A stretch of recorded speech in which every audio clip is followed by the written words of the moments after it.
Educational trust ವತಿಯಿಂದ ನಡೆಸಲಾಗ್ತಾ ಇರತಕ್ಕಂತ ಋಷಶೃಂಗ public ಶಾಲೆಯಲ್ಲಿ ಪ್ರತಿ ವರ್ಷದಂತೆ 2025-26ನೇ ಸಾಲಿನಲ್ಲಿ ಸಂಕ್ರಾಂತಿಯ ಮುನ್ಸೂಚನೆಯಂತೆ ಸಂಕ್ರಾಂತಿ ಹಬ್ಬ ಹಾಗೂ ಪೋಷಕರ ಆಟೋಟ ಸ್ಪರ್ಧೆಗಳನ್ನ ಏರ್ಪಡಿಸಲಾಗಿತ್ತು. ಇವತ್ತು ಎಲ್ಲಾ ಪೋಷಕರು ಅತ್ಯುತ್ಸಾಹದಿಂದ ಕಾರ್ಯಕ್ರಮದಲ್ಲಿ ಭಾಗವಹಿಸಿದ್ರು. ಪೋಷಕರು ಈ ಒಂದು ದಿನ ತಮ್ಮನ್ನ ತಾವು ಮರೆತು ತಮ್ಮ ಎಲ್ಲ ಕಷ್ಟಗಳನ್ನ ಬದಿಗೊತ್ತು ಈ ಒಂದು ಒತ್ತಡದ ಪ್ರಪಂಚದಲ್ಲಿ ಇಷ್ಟೊಂದು ಒತ್ತಡ ಇದ್ರೂ ಕೂಡ ಯಥೇಚ್ಛಿನ ಮಟ್ಟದಲ್ಲಿ ಪೋಷಕರು ಇಲ್ಲಿಗೆ ಆಗಮಿಸಿ ಎಲ್ಲ ಒಂದು ಕಾರ್ಯಕ್ರಮಗಳಲ್ಲಿ ಭಾಗವಹಿಸಿದ್ರು. ನಿಜವಾಗ್ಲೂ ಕೂಡ ಆಡಳಿತ ಮಂಡಳಿಯ ವತಿಯಿಂದ ಬಯಸೋದು ಏನಂತಂದ್ರೆ ತುಂಬಾ ಅಚ್ಚುಕಟ್ಟಾಗಿ ಕಾರ್ಯಕ್ರಮ ಮೂಡಿ ಬಂತು. ಎಲ್ಲಾ ಪೋಷಕ ಬಂಧುಗಳು ಹಿರಿಯರು ಎಲ್ಲರೂ ಕೂಡ ನಮ್ಗೆ ತುಂಬಾನೇ ಸಹಕಾರವನ್ನ ಕೊಟ್ರು. ಆ ಸಹಕಾರದಂತೆ ಎಲ್ಲಾ ಪೋಷಕರು ತುಂಬಾ ಚೆನ್ನಾಗಿ ಭಾಗವಹಿಸಿದ್ರು. ಇನ್ನೊಂದೇನಪ್ಪಾ ಅಂತಂದ್ರೆ ನಾವು ಮುಂದಿನ ನಮ್ಮ ಭವಿಷ್ಯತ್ತಿನ ಮಕ್ಕಳು ಏನಿದ್ದಾರೆ ಭವಿಷ್ಯತ್ತಿನ ಮಕ್ಕಳಿಗೆ ನಮ್ಮ ಸಂಪ್ರದಾಯಗಳನ್ನ ಗುರುತಿಸ್ತಕ್ಕಂತ ಒಂದು ಕೆಲಸವನ್ನ ನಾವು ಮಾಡ್ಬೇಕಾಗುತ್ತೆ. ಆ ಸಂಪ್ರದಾಯಗಳನ್ನ ಗುರುತಿಸೋ ಒಂದು ಕೆಲಸವನ್ನ ಮಾಡೋ ನಿಟ್ಟಿನಲ್ಲೇನೆ ಇವತ್ತು ನಾವು ಸಂಕ್ರಾಂತಿ ಉತ್ಸವವನ್ನ ಯಾವ ರೀತಿ ಮಾಡ್ಬೇಕು ಅಂತ ಅಂದ್ಬಿಟ್ಟು ಮಕ್ಕಳಿಗೆ ನಾವು ಅವೇರ್ನೆಸ್ ಅನ್ನ ಕೊಡ್ಬೇಕು ಅಂತ ಹೇಳಿ ಈ ಒಂದು ಕಾರ್ಯಕ್ರಮವನ್ನ ಹಮ್ಮಿಕೊಂಡಿದ್ವಿ. ಭಾರತ ತುಂಬಾ ಪರಂಪರೆಯಿಂದ ಬಂದಿರತಕ್ಕಂಥ ಪರಂಪರೆಯಲ್ಲಿ ಹುಟ್ಕೊಂಡಿರ್ತಕ್ಕಂಥ ಒಂದು ರಾಷ್ಟ್ರ. ಈ ರಾಷ್ಟ್ರದ ಅಸ್ಮಿತೆ ಏನಪ್ಪಾ ಅಂತಂದ್ರೆ ಈ ರಾಷ್ಟ್ರದ ಭವ್ಯ ಸಂಸ್ಕೃತಿ ಮತ್ತು ಭವ್ಯ ಪರಂಪರೆ ಅದನ್ನೆಲ್ಲ ಉಳಿಸ್ಕೊಂಡು ಹೋಗ್ಬೇಕಾಗಿರ್ತಕ್ಕಂಥದ್ದು ಭಾರತೀಯರಾಗಿರ್ತಕ್ಕಂಥ ನಮ್ಮೆಲ್ಲರ ಜವಾಬ್ದಾರಿ. ಯಾಕೆಂತಂದ್ರೆ ವಿವಿಧತೆಯಲ್ಲಿ ಏಕತೆಯನ್ನ ಮೆರಿತಾ ಇರ್ತಕ್ಕಂಥ ಒಂದು ದೇಶ ನಮ್ಮ ಭಾರತ ದೇಶ. ಈ ದೇಶದಲ್ಲಿ ನಾವು ಈಗಿನ ಮಕ್ಕಳಿಗೆ ಈ ಒಂದು ವಿವಿಧತೆಯಲ್ಲಿ ಏಕತೆ ಅಂತಕ್ಕಂಥ ಒಂದು ಕಾನ್ಸೆಪ್ಟ್ ಅನ್ನ ಮಕ್ಕಳಿಗೆ ನಾವು ಕೊಟ್ಟು ನಾವು ಮುಂದಿನ ಈ ಪ್ರಜೆಗಳಾಗ್ತಕ್ಕಂಥ ಮಕ್ಕಳಿಗೆ ನಾವು ಈ ರೀತಿಯಾದಂತ ಒಂದು ಸಂಸ್ಕೃತಿಯನ್ನ ಬೆಳೆಸ್ತಕ್ಕಂಥದ್ದು ನಮ್ಮೆಲ್ಲರ ಕರ್ತವ್ಯ ಅಂತ ಹೇಳ್ತಾ ನಮ್ಮ ಶಾಲೆಯಲ್ಲಿ ಋಷಶೃಂಗ ಪಬ್ಲಿಕ್ ಶಾಲೆಯಲ್ಲಿ ಪ್ರತಿದಿನ ಈ ವಾರ್ಷಿಕ ಚಟುವಟಿಕೆಗಳೊಂದಿಗೆ ಪ್ರತಿದಿನ ಕೂಡ ಭಗವದ್ಗೀತೆಯನ್ನ ಬೋಧನೆ ಮಾಡೋದಾಗಿರ್ಬೋದು, ಬೇರೆ ಎಲ್ಲಾ ಧಾರ್ಮಿಕ ಚಟುವಟಿಕೆಗಳು ಎಲ್ಲಾ ಧರ್ಮಗಳ ಧಾರ್ಮಿಕ ಚಟುವಟಿಕೆಗಳನ್ನ ಧಾರ್ಮಿಕ ಸಾರಾಂಶಗಳನ್ನ ಬೋಧನೆ ಮಾಡೋದ್ರ ಮೂಲಕ ಮಕ್ಕಳಲ್ಲಿ ಮೌಲ್ಯ ಶಿಕ್ಷಣಕ್ಕೆ ಹೆಚ್ಚಿನ ಒಂದು ಒತ್ತನ್ನ ನೀಡ್ತಾ ಇದೀವಿ. ಯಾವುದೇ ಒಂದು ಮಗು ಮೌಲ್ಯ ಶಿಕ್ಷಣವನ್ನ ಪಡ್ಕೊಂಡಿಲ್ಲ ಅಂತಂದ್ರೆ ಮಗುವಿನ ವಿದ್ಯಾಭ್ಯಾಸನ ವ್ಯರ್ಥ ಆಗುತ್ತೆ ಅಂತ ಹೇಳಿ ನಾವು ಮಕ್ಕಳಿಗೆ ಮೌಲ್ಯ ಶಿಕ್ಷಣವನ್ನ ಕೊಡೋದ್ರ ಮೂಲಕ ಮಕ್ಕಳಲ್ಲಿ ಮೌಲ್ಯಗಳನ್ನ ತುಂಬತಕ್ಕಂತ ಒಂದು ಕೆಲಸವನ್ನ ಮಾಡ್ತಾ ಇದೀವಿ. ಅದೇ ರೀತಿ ಎಲ್ಲಾ ಪೋಷಕರು ಕೂಡ ನಮ್ಗೆ ತುಂಬಾ ಹೆಚ್ಚಿನ ಒಂದು ರೀತಿಯಲ್ಲಿ ಸಹಕಾರವನ್ನ ನೀಡ್ತಾ ಇದ್ದಾರೆ. ನಮ್ಮ ಶಾಲೆಯ ಸುತ್ತಮುತ್ತಲು 3 ಕಿಲೋಮೀಟರ್ ಅಲ್ಲಿ ಯಾವುದೇ ಹಳ್ಳಿ ಇರೋದಿಲ್ಲ. ಗುಡ್ಡಗಾಡು ಪ್ರದೇಶದಲ್ಲಿ ನಾವು ಶಾಲೆಯನ್ನ ಪ್ರಾರಂಭ ಮಾಡಿದ್ರು ಕೂಡ ಇವತ್ತು ಸುಮಾರು 405 ಜನ ಮಕ್ಕಳು ಇಲ್ಲಿ ವಿದ್ಯಾಭ್ಯಾಸವನ್ನ ಮಾಡ್ತಾ ಇದ್ದಾರೆ.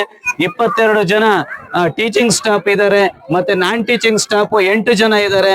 ಸುಮಾರು ಎಲ್ಲ ನುರಿತ ಶಿಕ್ಷಕರೊಂದಿಗೆ ನಾವಿಲ್ಲಿ ಶಿಕ್ಷಣವನ್ನು ಕೊಡ್ತಕ್ಕಂತ ಒಂದು ಕೆಲಸವನ್ನ ಮಾಡ್ತಾ ಇದ್ದೀವಿ. ಮತ್ತೆ ಆಕ್ಟಿವಿಟಿ ಬೇಸ್ಡ್ ಎಜುಕೇಶನ್ ಅಂತ ಅಂದ್ಬಿಟ್ಟು ನಾವೇನ್ ಕರಿತೀವಿ, ರಚನಾತ್ಮಕವಾದ ವಿದ್ಯಾಭ್ಯಾಸ ಅಂತ ಏನ್ ಕರಿತೀವಿ, ಈ ರಚನಾತ್ಮಕವಾದದ ಮೇಲೆ ನಾವು ವಿದ್ಯಾಭ್ಯಾಸವನ್ನ ಕೊಡ್ತಾ ಇರೋದ್ರಿಂದ ಮಕ್ಕಳಲ್ಲೂ ಕೂಡ ಒಳ್ಳೆ ಕಲಿಕೆ ಮೂಡಿ ಬರ್ತಾ ಇದೆ. ಪೋಷಕರಿಂದ ಕೂಡ ನಮ್ಗೆ ಅತ್ಯುತ್ತಮವಾದಂತ ಒಂದು ಪ್ರೋತ್ಸಾಹ ಸಿಗ್ತಾ ಇದೆ.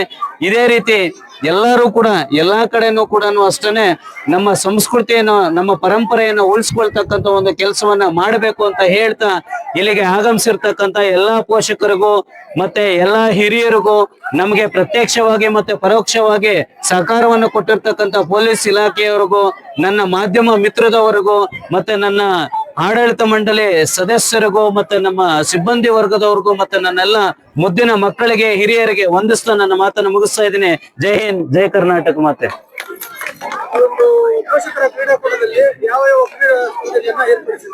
ಪೋಷಕರ ಕ್ರೀಡಾಕೂಟದಲ್ಲಿ ಮಹಿಳೆಯರಿಗೆ ಹಗ್ಗ ಜಗ್ಗಾಟ, ಮ್ಯೂಸಿಕಲ್ ಚೇರು, ಮತ್ತೆ ಅದರ ಜೊತೆಗೆ ಬನ್ ಅಂಡ್ ಫನ್ ಸ್ಪರ್ಧೆಯನ್ನ ಮಾಡಿದ್ವಿ, ರಂಗೋಲಿ ಸ್ಪರ್ಧೆಯನ್ನ ಮಾಡಿದ್ವಿ, ಮಹಿಳೆಯರ ಕಬಡ್ಡಿ ಸ್ಪರ್ಧೆಯನ್ನ ಮಾಡಿದ್ವಿ, ಮತ್ತೆ 100 ಮೀಟರ್ಸ್ ಓಟ ಮಹಿಳೆಯರಿಗೆ ಮಾಡಿದ್ವಿ.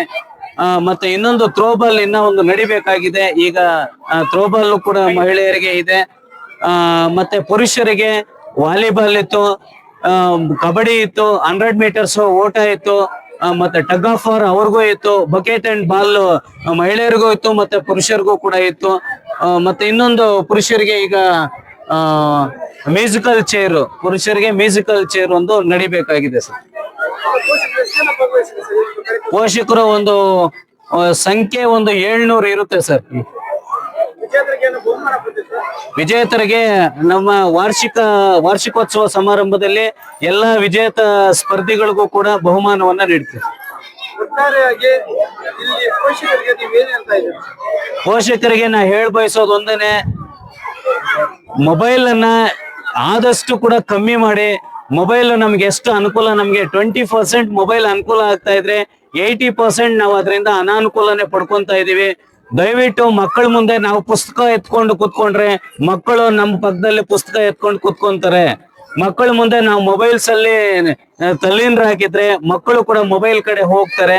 ನಮ್ಮಲ್ಲಿ ಯಥೇಚ್ಛವಾಗಿ ಎಲ್ಲಾ ಪೋಷಕರು ಕೂಡ ಮಕ್ಕಳಿಗೆ ಮೊಬೈಲ್ ನೀಡದಿರೇ ಇರ್ತಕ್ಕಂಥ ಉದಾಹರಣೆಗಳು ಜಾಸ್ತಿ ಇದಾವೆ. ಯಾರು ಪೋಷಕರು ನಮ್ಗೆ ಕಾಲ್ ಮಾಡಿ ಹೇಳ್ತಾರೆ, ಮಕ್ಕಳು ಈ ರೀತಿ ಮೊಬೈಲ್ ಯೂಸ್ ಮಾಡ್ತಾ ಇದ್ದಾರೆ ಸರ್, ಮನೆಗೆ ಬಂದು ಹೋಗಿ ಅಂತ. ನಮ್ಮ ಶಾಲೆಯಲ್ಲಿ ನಮ್ಮ ಮುಖ್ಯ ಶಿಕ್ಷಕರು ಮತ್ತೆ ಪ್ರಾಥಮಿಕ ಶಿಕ್ಷಣದ ಮುಖ್ಯ ಶಿಕ್ಷಕರು ನಾರಾಯಣ ಸ್ವಾಮಿ ಸರ್ ಅವರು ಪ್ರತಿದಿನ ಒಂದೊಂದು ಊರಿಗೆ ವಿಸಿಟ್ ಅನ್ನ ಕೊಡ್ತಾ ಇರ್ತಾರೆ. ಯಾವ ಮಗುಗೆ ಏನೇನ್ ಸಮಸ್ಯೆ ಇದೆ ಅಂತ ಅಂದ್ಬಿಟ್ಟು ಅದನ್ನ ಮಕ್ಕಳನ್ನ ನೋಟ್ ಮಾಡ್ಕೊಂಡು ಬಂದು ಇಲ್ಲಿ ತಿತ್ತಕ್ಕಂತ ಒಂದು ಕೆಲಸವನ್ನ ಮಾಡ್ತಾರೆ ಸರ್. ಸರ್ LKG ಇಂದ ಈಗ 8th ಸ್ಟ್ಯಾಂಡರ್ಡ್ ವರ್ಗೂ ಇದೆ. ನೆಕ್ಸ್ಟ್ 9th 10th ಗೆ ಅಪ್ಗ್ರೇಡ್ ಆಗುತ್ತೆ ಸರ್.